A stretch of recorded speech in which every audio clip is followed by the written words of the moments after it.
Minha mãe tem obesidade. Eu sou obeso por causa da genética da minha mãe. Eu tenho diabetes por causa da diabetes do meu pai. Não tem nada a ver. Isso é só uma carga genética, uma informação que veio para você. Entendi. Você só vai expressar essa informação através do seu comportamento e ambiente. Isso se chama epigenética. E epigenética é muito mais preponderante do que carga genética. Então aquele indivíduo que fala que é gordo por causa da mãe, ele não é gordo por causa da mãe, ele é gordo porque come igual a mãe. Entendi. Aquele indivíduo que desenvolveu diabetes, ele não desenvolveu diabetes por causa do pai, ele desenvolveu diabetes porque ele se comportou como pai. Bebeu, comeu, foi sedentário.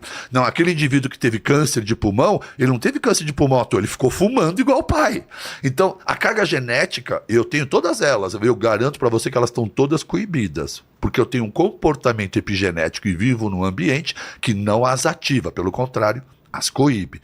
Então, todos que têm histórico familiar com carga genética de doença não deveriam viver um mundo de dor e preocupação. Eles têm que entender o que eles têm e saber qual é o estilo de vida que eu deveria viver para não ativar esse tipo de situação. E vivê-la naturalmente com saúde.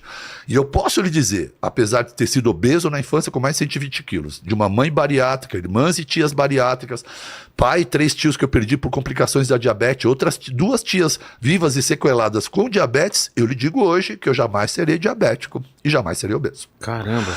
Apesar dessa carga toda. E isso eu falo com muita convicção e tranquilidade, porque o que determina isso não é a minha informação genética que está no meu genoma, é como eu me comporto todos os dias e as escolhas que eu faço. Mas, por exemplo, no caso da diabetes, é alimentação... É tudo. Na final das contas, diabetes e obesidade tem um termo médico que liga as duas, chama de obesidade. Então, quando eu não me alimento errado, não engordo, não ativo a minha carga genética, além de me manter magro, eu não ativo a possibilidade de desenvolver a diabetes. Então, essas são uma delas, né? O Alzheimer, que é uma doença cada vez mais moderna, não tem nada a ver com carga genética. Aliás, isso é muito interessante falarmos. Mais de 70% de todos os pacientes com Alzheimer hoje não tem nenhuma carga genética. Ela é uma doença comportamental do estilo de vida. Pô, não sabia. Está associado a alguns fatores. Acima de tudo, o consumo excessivo de açúcar. Então, todo diabético tem um histórico de consumo de açúcar, tanto que tem um... diabetes tipo 3. O Alzheimer tem um nome, um adjetivo, é diabetes tipo 3. Tem a diabetes tipo 1, que é dependente da insulina. Não é que ele vai ter diabetes. Não é que ele tem diabetes, é um outro tipo de diabetes. Vou chamar de diabetes cerebral. Tá. É só um entre aspas, né? Então tem a diabetes tipo 1, que é aquele que depende de insulina. Tem a diabetes tipo 2, que o cara desenvolve na vida. E tem a diabetes tipo 3, que é do Alzheimer, porque aquela doença mental também tem daquela demência, aquele tipo de demência também tem como causa, no seu comportamento da vida, um consumo excessivo de açúcar, sorvete, carboidratos, alguma coisa. Uma outra coisa que faz parte da construção dessa doença são sonos sem qualidade e insônia. É no sono que limpamos uma placa, um lixo que se acumula no cérebro chamado placa amiloide. E essas placas amiloides são faxinadas para todos aqueles que têm sono de qualidade. Quem tem sono e não dorme direito ou dorme mal ou não dorme, não vai fazer essa faxina dessas placas amiloides e o acúmulo delas em médio e longo prazo pode ser o fator de desenvolvimento de demência como Alzheimer. E um terceiro fator, hoje muito estudado, a ausência da atividade física, né? Hoje nós sabemos e reconhecemos que os músculos são uma grande, gigantesca glândula hormonal produtora de miocinas.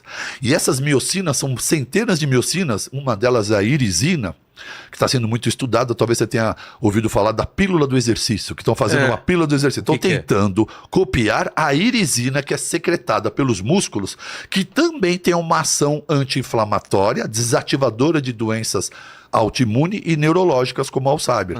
Então, se você olhar, o homem moderno, ou a mulher moderna, cada vez mais sedentária, consumidora de açúcar e sem sono de qualidade. Isso é uma realidade moderna. É por isso Não sei se o estresse entra nisso também. O estresse é o fator que ativa tudo isso. Desequilibra o sono, que desequilibra o comportamento. Então tá ligado. É tudo da era moderna.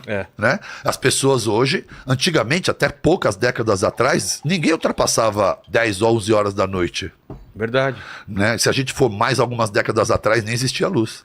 Durante meu pai era lampião. Então quem que vai ficar acordado 11 meia-noite? 3, 4 horas depois do sol, todo mundo dorme. O galo começava a cantar assim. E a luz raiou, todo mundo levantou. Então nós estamos encaixados com um comportamento milenar do homem primitivo. Isso traz saúde.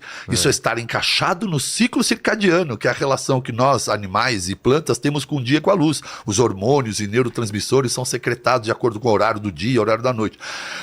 Quando vivemos um ambiente de estresse, luz luz branca, luz, computador, tudo foi mudando, fomos avançando a madrugada até aqui, o cérebro fala, porra, 1 hora da manhã, não era pra você estar dormindo? Não, né? Porque tem luz da cara, então não é hora O de que o dormir. corpo faz? Fica aceso, em ativo, em vigília. Ah. E aí você não produz todos os neurotransmissores do intestino, não produz, não faz um sono de qualidade, não faz a faxina, não faz um sono reparador, costuma acordar cansado. Isso vai impactar na memória, na concentração, na disposição, na sua vigília. No humor. No humor, no controle de humor e fome, inclusive.